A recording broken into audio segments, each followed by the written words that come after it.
Why do people resist AI, even when they know it works better? Welcome to AI Made Simple, the transformation series. I'm Valeria Perkevich, and I talk with global leaders, innovators, and practitioners who are shaping the future of work in the age of AI. In this episode, I'm joined by Dr. Elisa Konya-Baumbach, professor of consumer psychology at Bern University of Applied Sciences, co-founder of HUMEST, and one of the leading researchers on the psychology of AI acceptance. We talk about why employees reject AI tools despite good training, the difference between cognitive trust and affective trust, and why most companies only build one, how reframing AI as smart technologies changes adoption completely, and what organizations get wrong when they design one-size-fits-all AI literacy programs. Hello, Elisa. Thank you for joining me on this podcast. Thank you for inviting me. Elisa, you research and consult on something most organizations overlook, the psychology of AI acceptance. Can you tell us what that actually means and what led you to focus on this? Well, yeah, what does it mean? That's actually it means what it says. Meaning that, in my opinion, AI or technologies, evolving around AI, they are a little bit special in terms of getting accepted or not getting accepted. So the psychology of AI is basically concerned with all of the individual human reactions that we have that sometimes are not as rational as we would like them to be. And so I'm exploring the more irrational phenomena around the acceptance or non-acceptance of AI. And that's where the whole psychological lens comes into play. Regarding this irrational that you mentioned, your research shows something counterintuitive. Even when AI outperforms humans, like in medical diagnostics, for example, people still resist it. So can you tell us what's actually happening psychologically when someone rejects something they know works better? Yeah, well, that's a very good question. There can be a lot of different mechanisms at play. So the short answer is it depends. So there's not the one answer to this question, but what you just mentioned, like the in medical contexts, that's pretty common that actually AI performance is much better than, by human doctors. However, here there's not only the rational decision maker at play, but much more psychological factors that weigh in. Like in this case, this can be a sense of uniqueness neglect. That's a phenomenon that has been researched, which basically means that humans, individuals tend to think that AI cannot really grasp the whole uniqueness of their case, of their in this case the health concerns, which of course is a fallacy, right? Because if you have a well trained AI with enough data and the right data, then of course this AI would have seen much more cases and also special cases that might be very seldom than any doctor could ever see or treat or diagnose in his or her career. But this is a phenomenon that has been seen, and this is one psychological mechanism that can be at play. But there's also a lot of other stuff going on. It's age related. It doesn't have to be like, it's not the main driver, but can be that people that are just used to and have been used to, have a personal relationship with their medical care provider. They just feel more comfortable. They feel more, they trust their medical care provider, like the human doctor, much more than an AI. And then there comes a lot of stuff into play in terms of transparency, like how transparent and understandable is this diagnosis or decision. And then we go into the area of explainable AI. So there are a lot of different boxes actually that I could open right now, but yeah, it really is a complex field where you cannot say like there's only one psychological mechanism at play, but it really depends. And you distinguish between cognitive trust, which is I know it works, and the affective trust, which is concerned with safety or I feel safe when using this technology. And obviously we've seen a lot in the companies when it comes to AI adoption or AI initiatives that many people close up because maybe they don't feel safe anymore or they feel like AI is going to take their jobs. And we all have seen this news titles and media titles. And from what I see, that most AI initiatives focus on technology, and everybody Hmm. thinks, oh, if the technology is great, we're going to create the best AI model or trade on our best data, or we're going to buy this best tool, the best licenses, right? But what actually happens in the companies when the emotional layer gets ignored? Yeah, well, that's actually one of the biggest challenges for companies because Hmm. we are driven by KPIs usually. So, and Hmm. having this performance in mind, which kind of makes up for this cognitive trust, like we know it works and we know what it does and we can rely on it basically. Well, this is something that is more easily guaranteed, or that can be worked on very well. But this emotional layer, as you called it, or this effective side of trust, this is much less tangible, which makes it harder to measure, harder to track, harder to make evident also in organizations. But in general, as I have found in my research and also my consultancy work, is that we as individuals, as human beings, we are always looking for some kind of connection, some kind of relation, right? And the cognitive trust is only accounting for so much. But this emotional Hmm. layer, the effective trust, is much more about this building this connection, bonding, right? And we are also doing this kind of with an AI counterpart. And you can actually also design AI interfaces or AI systems in a way that they promote, facilitate, enhance effective trust. But you have to you have to keep it in mind that this is actually also a design issue or an issue of how we want the AI to talk, which conversational style is actually adapted. Do we want to have an empathetic AI, like do we want to have empathetic talking or not? Do we want to convey emotions or not? To which extent? And then this actually helps people to gain this effective trust and to then also be much more open to adopting AI in the long term. So if companies actually don't have this in mind, what I see a lot is that, just maybe the technology is good, but people won't use it. Hey, I actually want to dig deeper into this humanizing AI part. And, Hmm. we've been using technology and, in fact, AI for many, many years now. Everyone, right? We open Netflix, it uses AI algorithms or navigation systems or translators. But once you say artificial intelligence or large language models or machine learning, that's where people, especially non technical people, they get shut down, right? Mm. And a lot about framing or humanizing AI. You do also research on it, and I really like this perspective. So, can you tell us more about the research, about the findings, and if you have some practical recommendations for business leaders, for companies, how they can frame this artificial intelligence, this scary big thing, into something that people want to engage with? Definitely, yeah. So the aspect that you just mentioned, this kind of humanizing AI, which is in the scientific terms called anthropomorphization, which is kind of a tongue breaker. So this is something that we actually as humans engage in very naturally. So if we, for example, have a conversation with a generative AI like ChatGPT, we usually, of course not all of us, not in every context maybe, but usually we have the tendency to apply like social rules and norms, right? So probably everybody can relate to that, and probably everybody has said thank you to generative AI when he or she completed a task, right? So, which is of course not necessary because it's not a human, but we are looking for this social cues, which is why we naturally also anthropomorphize. So we actually are giving in our head a human image to this AI entity. And you can of course play with this and use this in contexts where this might be helpful to, for example, gain the trust, effective trust. And you can, for example, then use human like pictures or names, or you can, like talk, like how does the AI talk, being more emotional or more empathetic. And in some contexts, this might be very helpful.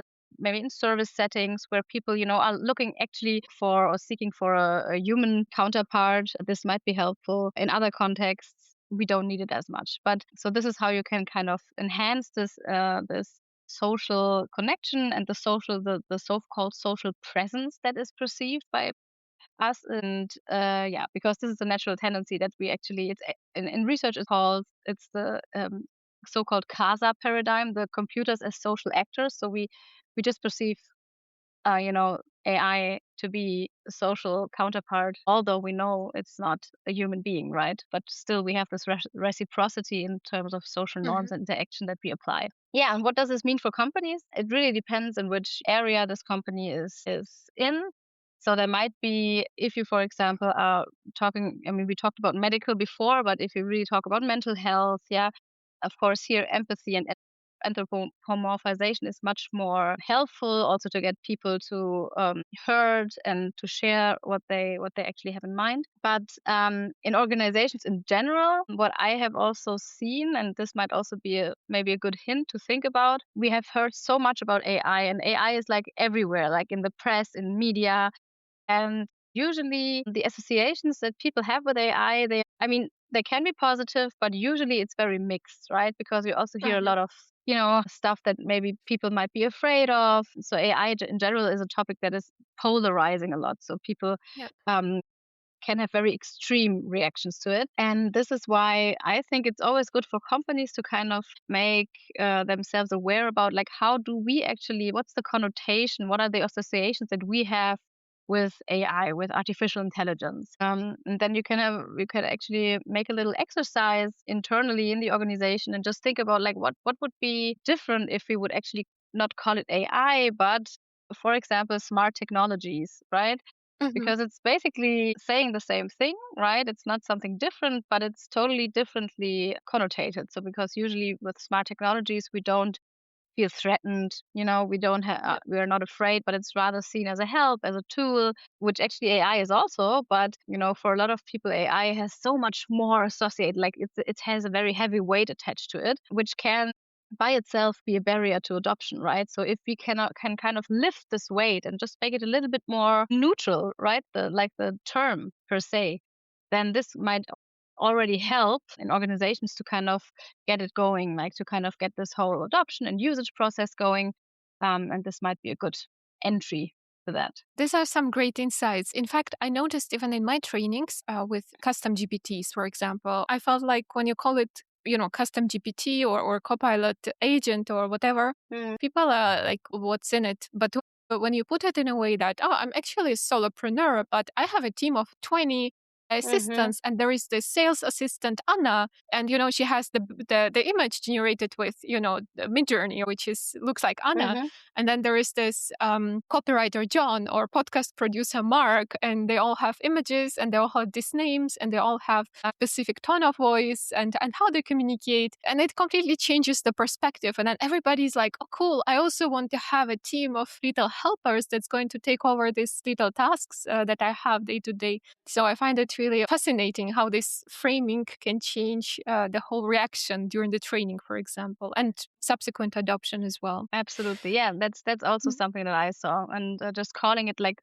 seeing it as a colleague Yeah. and giving it names. And also, especially if you work with teams that where there's a high resistance and rejection and skepticism, this can be very helpful Mhm. to kind of define a role, a job role, and just like a job posting. And basically, yeah, then it's much more like an assistant that helps out instead of the AI that is taking our jobs. Yeah, Yeah. definitely. And what you also mentioned is that it's not just on the individual level, but also organizations have to look at the company level, how they talk about AI. Do they talk about as a transformation and something good or as a threat? But what you also talk about is that it's not just two levels, it's actually three levels. It's also like individual, then organization, and then societal level. So maybe the Hmm. country as well. Can you walk us through what influences the acceptance at each level? And where maybe also organizations that are stalled, where should they go and look at what can they influence? Yeah, definitely. So you mentioned that these three levels, and actually, usually I like to think more about it as four levels, because you're absolutely right. There's this individual level, the organizational level, and the societal level, which basically goes from small to bigger community. But I also think that the technology itself is a dimension that weighs into the acceptance, because we talk Mhm. about AI very broadly right now, but this can also range from to, like, and this is also very influential. And for each dimension, basically, there's a variety of influential factors that weigh in. I'm happy to give you some examples, but yeah, to go through all of them would probably take us for a very, very long time. For example, this we just talked about the connotation of how you talk about AI, or what is associated with AI, with the term itself. And this is Mhm. actually something that is influencing AI perception, AI also acceptance on a societal level, right? So it depends, like in which ecosystem are you actually embedded into, and there can be a very negative connotation of AI, basically. And this is something that is that is surrounding us and on the cultural embedding that we are in, right? So this is a factor that comes in at a society level. If we think about organizational of the organizational dimension, what can have a pretty big influence is actually seen as a strategic imperative. Do Mhm. companies actually see and think AI is important to implement and to use and to just incorporate into the company strategy, basically, or not? Of course, that's a big thing. I mean, of course, it's a very dynamic field, and nowadays we can actually almost not imagine that there are companies that don't have AI in their strategy, but there actually are a lot of them. So yeah, that's striking. And even then, like, given that you have this strategic imperative and you say, okay, we AI is important for us and we want to use it, then you also actually as a company have to allocate the resources, right? So if you have a Yeah. strategy, you have to also, let actions follow that kind of bring the strategy to life. Otherwise, it's just, on paper.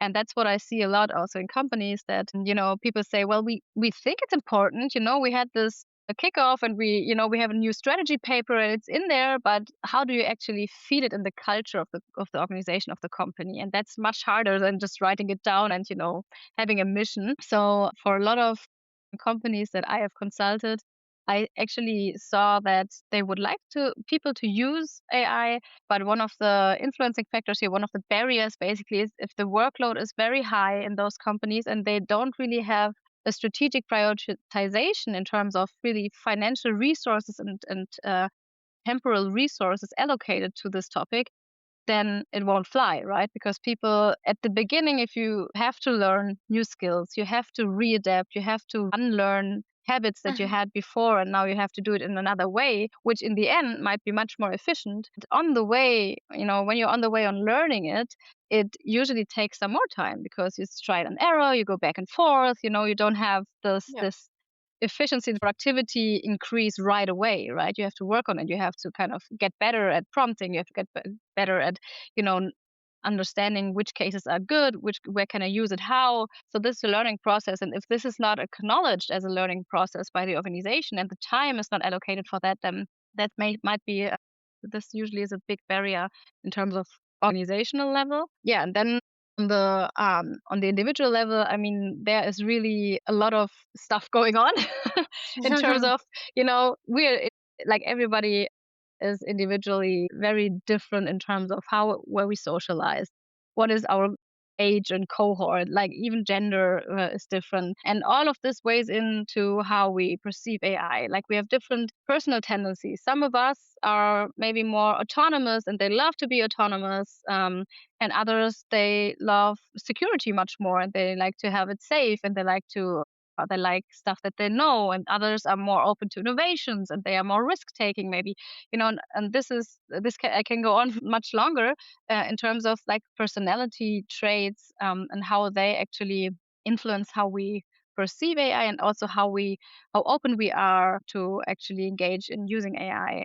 This also, of course, goes hand in hand with skills. Like, do we have the skills to do it? Do we still have to learn it? Are we eager to learn new skills, or are we just like, no, I actually am pretty good with. Mhm. I want to stick to to what I've done, like the last 10 years, right?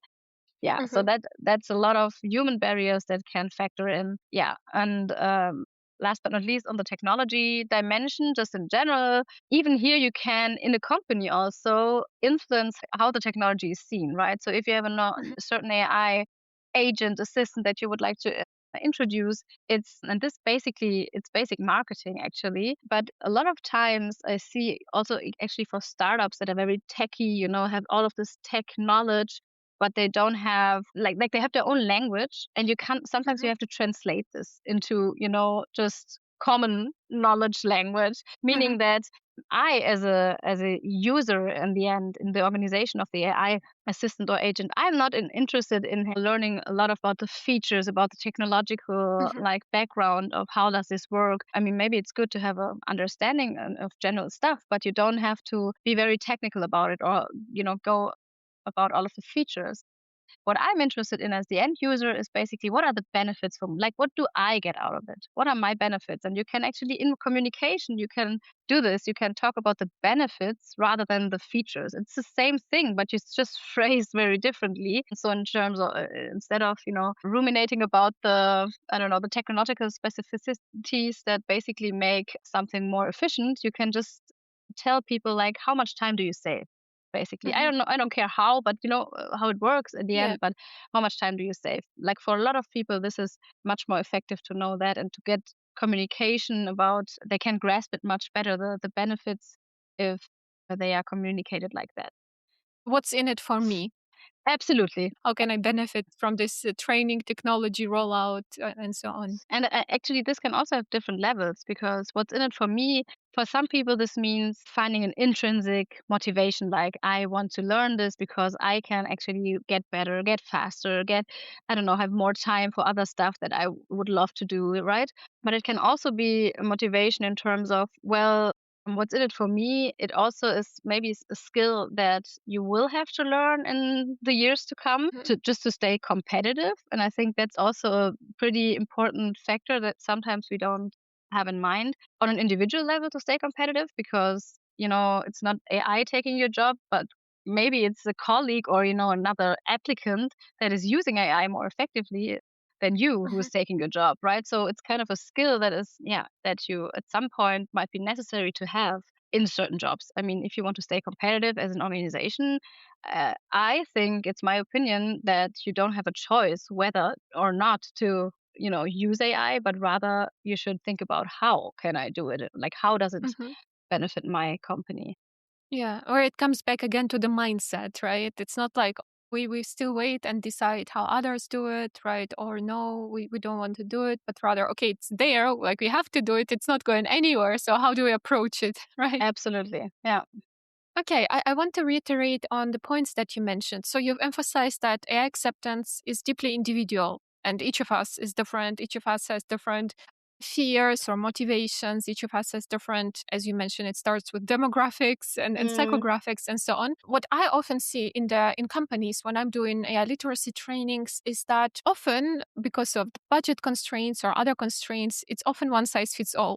It's like, okay, there is this series of workshops, 2, 3 workshops that we sort of have to cover for the compliance to make sure we are AI literate. And then we do it the same workshop, same use cases for everyone. And maybe you have a practical tip. What should organizations actually consider when designing AI literacy programs, AI trainings? So how do you mhm. move from this one size fits all approach into something that actually increases the adoption after this training? Yeah, that's a very good question, actually, and a lot of, like, a question that not a lot of organizations actually have in mind. And I think that's actually crucial to think about, like, where can we get everybody where he or she stands right now, right? And I know that's also very complex, but actually also AI is helping us here to be more personalized, right? So what I would advise such companies to do is, I mean, of course, you can do this one size fits all approach. It's better than having no, upskilling, at all. But if you want to have it more sophisticated or more tailored to the specific levels and needs of employees,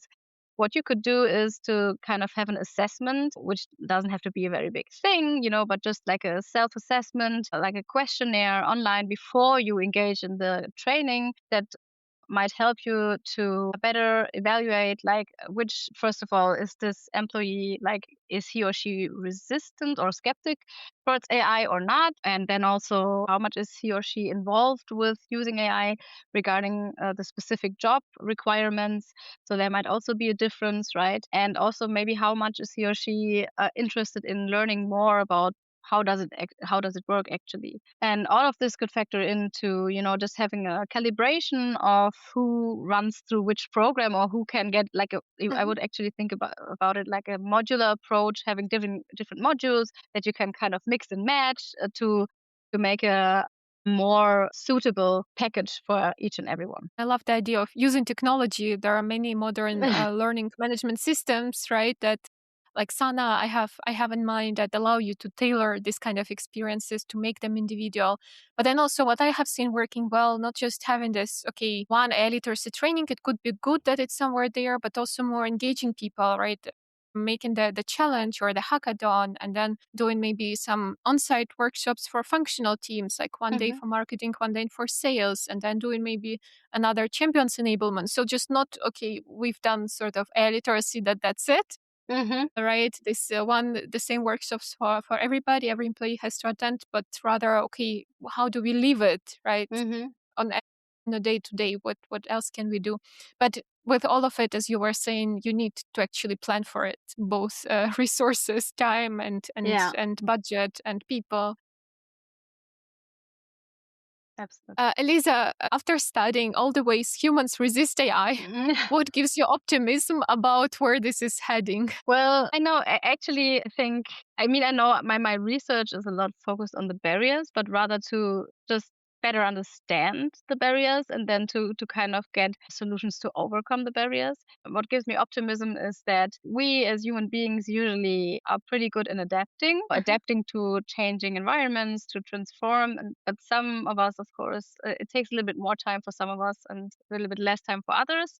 But I think, just to stay curious and stay open to new technologies, because I mean, AI is not the last thing that will happen to us. There have been a lot of technological innovations that have basically had this radical nature, and just to keep in mind that it's not, it's always also an opportunity to develop oneself and to grow and to be better. I think that's my optimism, where my optimism comes from. Wonderful. So growth mindset. That's what I'm hearing. Yeah, and also future skills in terms of, uncertainty, just embracing, I mean, not embracing uncertainty, but just being able to cope with it, because we don't know how everything will evolve and how, like, it's just uncertain times, uncertain environments. So, and being flexible and making the best out of that, I think that will help a lot. Yeah. From Do you have anything else that you would want to mention from maybe what we haven't covered yet? Well, maybe just the one takeaway, if someone hears that and just thinks, well, what is my takeaway now? I think the most important thing for me is to convey is that for organizations, but also for individuals, just take in mind that you should think human centric. The human is always the most important thing. And even if you have the best AI, it doesn't help a lot if it's not used by humans. So there's a great quote actually that I would like to quote at this point. It's from Sherwin Kodabande from Boston Consulting Group. And what he said is, the single most critical driver of value from AI is not algorithms nor technology, it is the human in the equation. And I think that's basically the most important takeaway from my side. A great quote to end this episode. Thank you so much, Elisa. You can find Dr. Elisa Konya-Baumbach on LinkedIn and learn more about her consultancy Humest at humest.de. All links are in the show notes. If you enjoyed this episode, follow AI Made Simple, the transformation series, for more conversations with business leaders, researchers, and practitioners, shaping how AI is actually adopted inside organizations. Thanks for listening.